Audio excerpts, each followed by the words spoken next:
Hello, welcome to the I Live Truth podcast. My name's Earl, and welcome.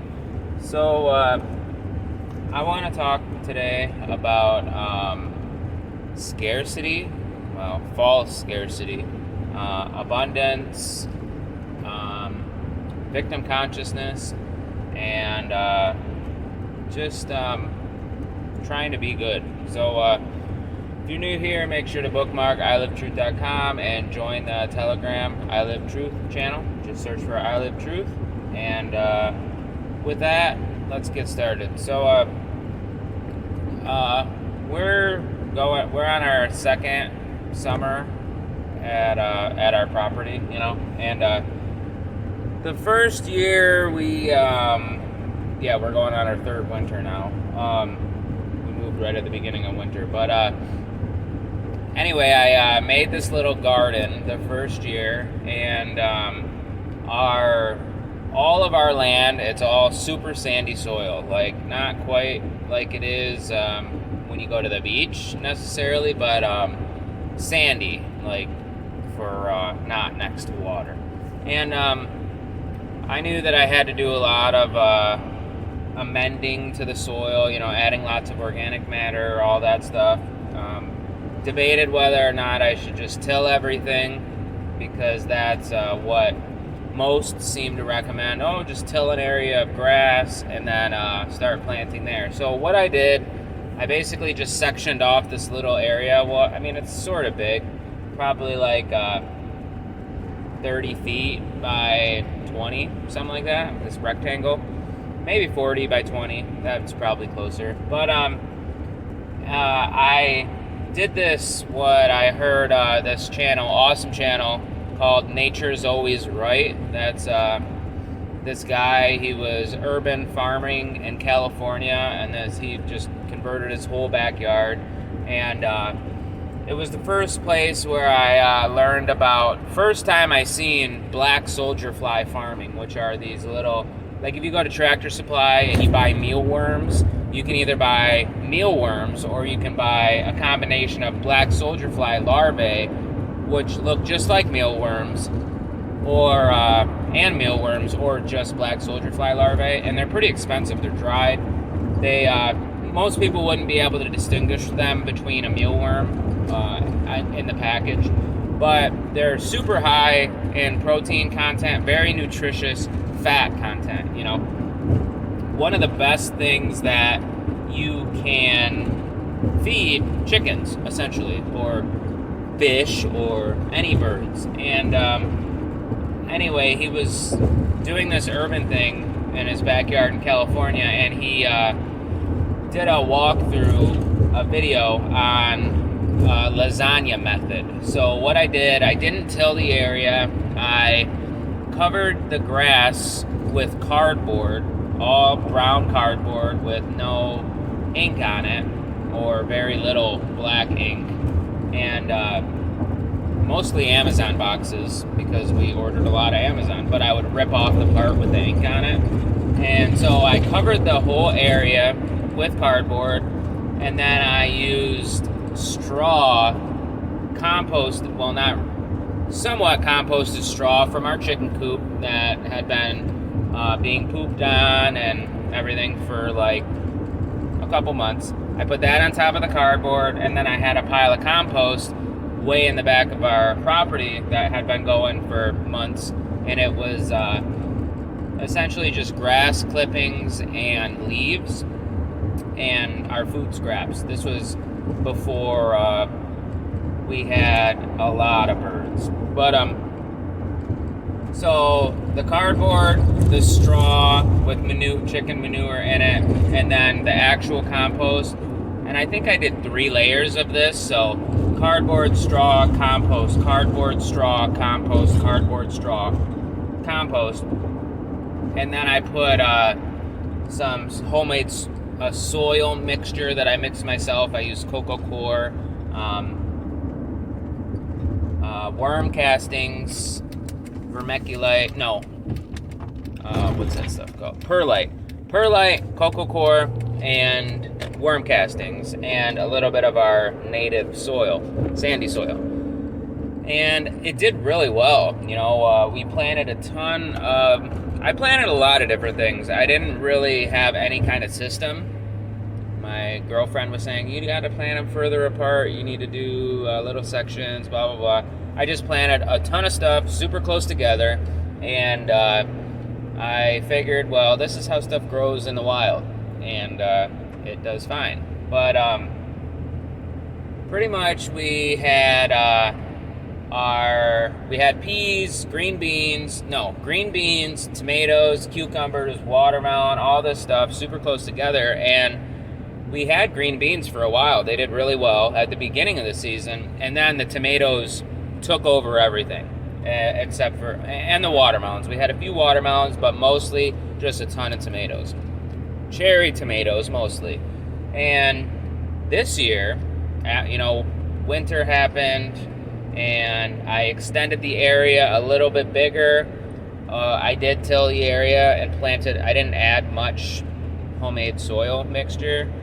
I just added seed potatoes, and then we planted a few odds and end things like in the area where all the tomatoes were last year. And this year we have just a ton of tomatoes. Like, we didn't even plant tomatoes this year, and I just picked probably 15 pounds of cherry tomatoes, and there's a lot more. And yeah, we didn't even plant these. And we also have a bunch of tomatoes just growing random places in our yard, like along our garage where we never planted. We literally have tomato plants growing through the cracks in our driveway. And I definitely didn't plant any there. What I think it was is if you don't pick tomatoes soon enough, they burst open, they turn red, really, they ripen, and then they burst open, and then their seeds just get released. So I didn't really pick them on time. We didn't pick them on time last year, so a bunch of them bursted. And they did again this year. I mean, not a ton this time. We've been kind of keeping up on it more than we did last year. And so when we get the tomatoes that are bursted open, we just throw them in the yards to our chickens, and they do eat them. And there's a lot of seeds in them. So what I think, how we got them growing in all these random places is because of our chickens. They eat the seeds, they poop them out, and then they end up growing in weird spots that we don't mow or weed whack really thoroughly. So yeah, we have all these tomatoes, and we didn't even plant any. We planted a few tomatoes along the side of our house in this little area that we got. And it's just crazy how many tomatoes there are. And I don't even think tomatoes are considered a perennial, a plant that grows on its own the next year. But I just put together some lunch for myself on my way to work, some tacos that my girl cooked last night. And I went out to the garden to get tomatoes for my tacos, and I just filled up a bunch of them in this basket, just picked them real quick, probably between 5 and 10 minutes I spent picking them, and I was just kind of blown away. All I thought was, we didn't even plant tomatoes here this year, and that we just have tons, and I imagine that, there is the notion of a food forest in the permaculture world. You work with nature, you plant things in a way, in an arrangement, you organize them in a particular way that mimics nature, but you use all food that you want to eat. And it's fascinating. But even without the extensive planning and effort it takes to put together a food forest, you could buy probably tomato seeds for less than $10 and just plant them in an area in your yard, and just for 1 year, the first year, let them grow to maturity and leave a few of them on the plant, or just pick the tomatoes, use them, and throw the seeds at the base of the plant. And you could literally have tomatoes forever. And granted, it does require some land to do this, but you could do it in your house. You could do it in a Tupperware container. The first winter that we were here, we planted potatoes at our previous house in the yard, and we got quite a bit of potatoes in a small 4x4 garden bed, raised garden box that I built. And it was kind of expensive to build everything for it and pay for the soil, especially because I used that mixture, that homemade mixture, because I didn't want any poison fertilizer in it at all. I just used worm castings, cocoa coir, and perlite. And so I had tons of potatoes, like more potatoes than I didn't want to use them, because I had read that potatoes, if you grow potatoes and you don't harvest them and just leave them, the next year they will multiply, and they'll just keep multiplying and multiplying, and no intervention or no effort is required by you at all. And the same goes with carrots. They just keep propagating themselves, and again, you can leave potatoes and carrots underground over winter, and carrots even grow during the winter. Like, as long as the ground's not frozen solid, they will still grow and get bigger. It's crazy. Nature is insane. And I read this Bible verse. I was reading through, I think, Matthew in the New Testament, and I don't remember exactly what verse it was, or like what book or whatever, but it was right after the introduction of the Lord's Prayer. So it was like 5 or 10 minutes past that point. So if you just look up where the Lord's Prayer is. But anyway, the verse goes like this, essentially. Now, this isn't word for word. I haven't memorized verses yet or anything, but they were talking about, like, look at the birds. Look at the flowers. They are provided for, and aren't you much more important than the birds and the flowers? God takes care of the birds and the flowers, and you can see it. They grow every single year, pretty much no matter what. They are there, and they are fed. And, sometimes, let's face it, reality, things die. But, these birds aren't worried about where their food is going to come from. They're not worried about scarcity. It just is. They know they will be provided for. They don't even... birds are very smart, much more smart than we want to admit. Like, for instance, I seen this video clip long ago about birds in a city. They had some kind of nut, like a walnut or something, and they were sitting on traffic lights or a power line or something above a street, and they would drop their walnuts in the street, and then cars would run them over and crush them, break them open, and then the birds would wait until the light turned red before swooping down and getting their fruit, the fruit of their labors. And it's just fascinating. But the point of the verse is that you will be provided for if you have faith. And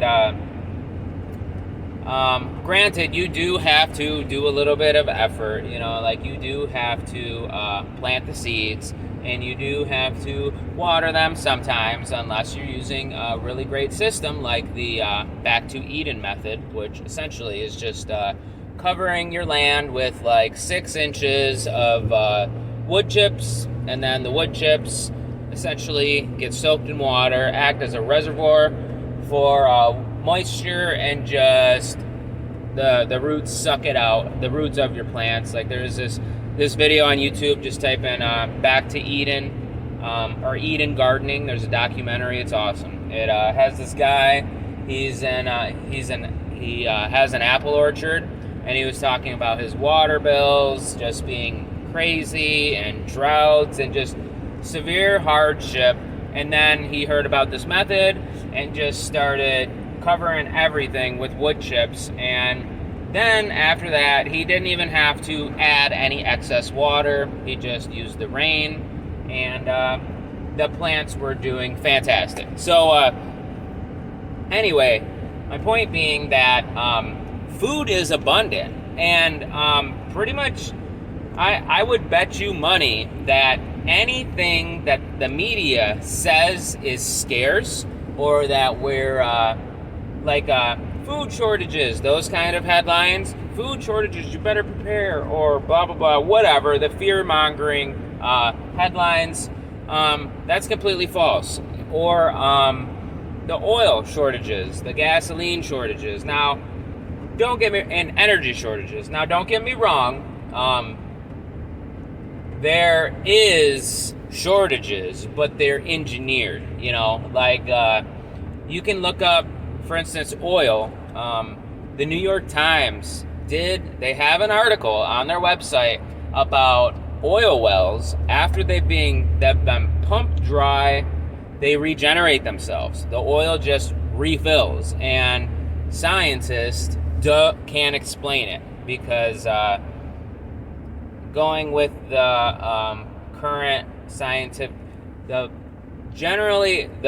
currently accepted scientific model of where oil comes from, it just doesn't make sense. It does not add up. So the logical thing to do regarding this situation is, well, if the oil wells refill themselves with no intervention after a couple years, then maybe the currently accepted scientific model is incorrect. So maybe we should start looking at it a different way. That just makes sense, right? But that won't happen, because slaves, need to have the fear of scarcity in order to be controlled. It's not that these things. Okay, we'll talk about another thing. This goes against popular belief or the narrative around the subject, but Prohibition in the early 1900s.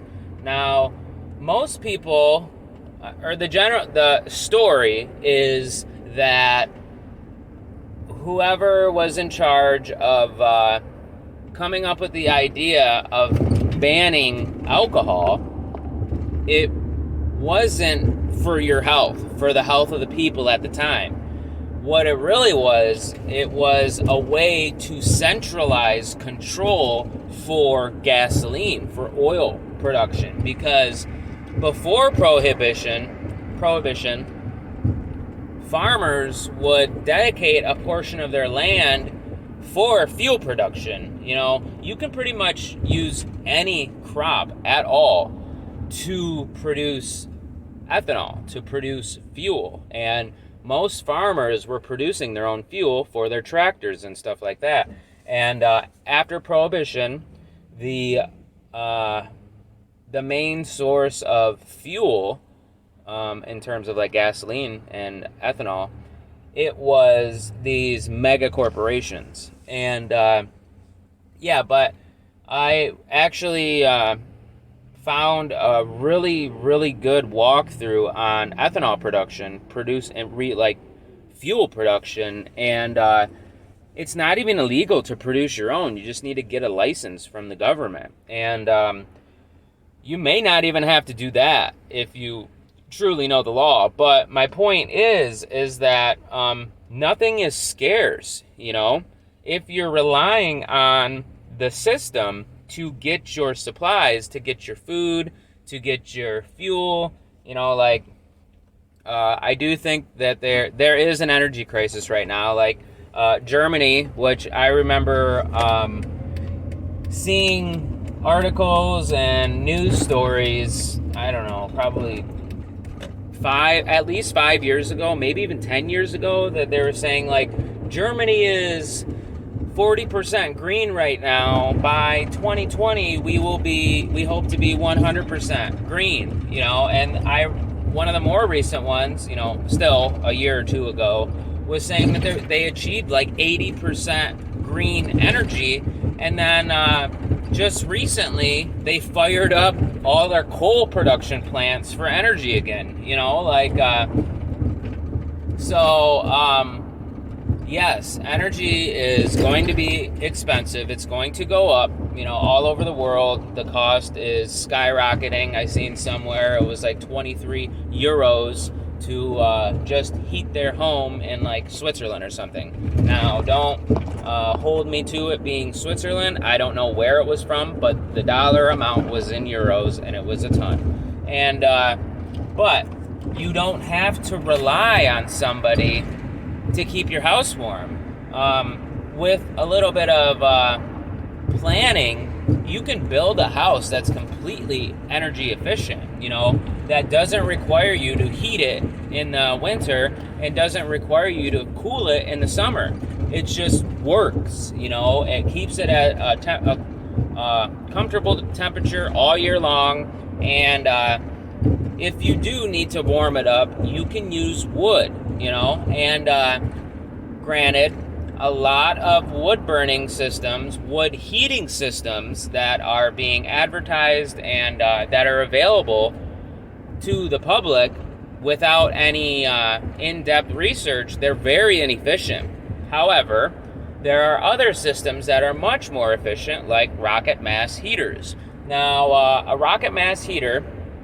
All right, so first let's just talk about a regular wood burning stove, which is what we have that was in our house when we moved in, and it's very old. It's not great. The fan on it's super loud, even though I replaced it, and it needs an upgrade. But you fill it up with wood, you heat it, or you burn it, and then that one fill of wood will keep the house warm for a few hours, probably like 4 or 5 hours. You just have to throw maybe 2 or 3 big logs in it, but one oven full of wood warms your house for a few hours. And then after the wood stove is very hot, it kind of releases the hot air, the heat, for, I don't know, maybe 2, possibly 3 hours after.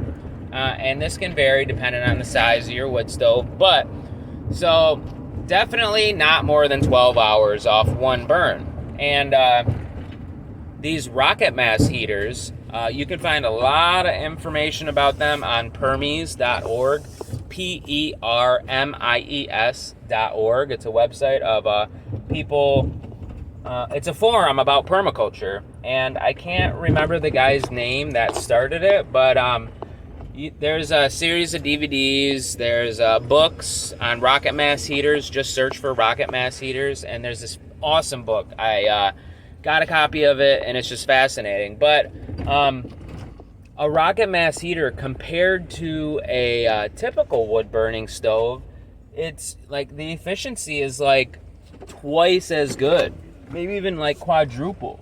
You generally, the burn boxes in these rocket mass heaters are significantly smaller than a typical wood stove, but they're super insulated with like fire brick capable of withstanding very high temperatures, like 4,000 degrees, and you can literally put like a quarter of the amount of wood as a small wood stove in one of these rocket mass heaters. You can even just use twigs, and it heats up and it releases the heat. Like there's a mass of brick or cob, which is straw, clay, sand, and it acts as a reservoir for this heat. So you can burn some wood in there, and it will literally, some of them, the really good ones, the big ones,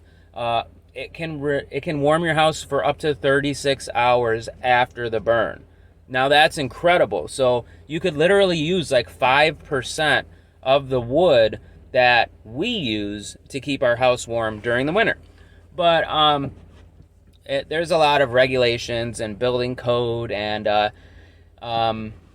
loops and hoops you got to jump through to get homeowners insurance to cover these. However, there is a chapter in the book specifically on that. It's just called Rocket Mass Heaters, possibly. I don't know.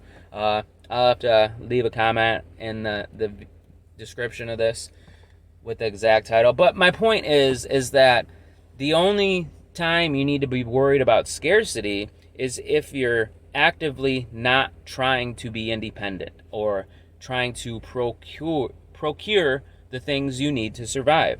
And yeah, I think that's what we need to move forward. Oil doesn't have to be scarce. You can produce your own fuel. You don't need energy to heat your home. You can use wood. And you don't need to get your food at a grocery store. You can grow it in your garden, or you can get it from a local farmer. Learn a skill that you can provide to people producing food if you can't produce the food yourself. Or just try and get a way to, you can grow food in like a cat litter box if you need to. I mean, granted, not that much, but I think you get the picture. You do not have to be worried about scarcity. And yeah, like those tomatoes, I was just fascinated that so many popped up. And we know, I mean, yeah, there's a lot of weeds and stuff because we didn't weed it, but really, that's what I got for you. Don't worry about scarcity. You will be provided for if you have faith. And just don't have faith in Satanists. Have faith in God. And with that, I am out of here. So, again, if you enjoyed this content, if you think it's helpful, valuable, or you just enjoy listening to it, want to hear more of the story, then like, comment, subscribe, and share. Also, bookmark ilivetruth.com and join the Telegram channel. Just search for I Live Truth or go to the web address t.me/ilivetruth. Also, consider sending a donation if you want to see more of this or would like to support me. There's a donation form on ilivetruth.com. You can use a debit card, whatever. And the default is monthly, but you can just click a button and send a one-time donation if that's what you want to do. If not, you don't want to support financially, can't, then just share these videos and subscribe.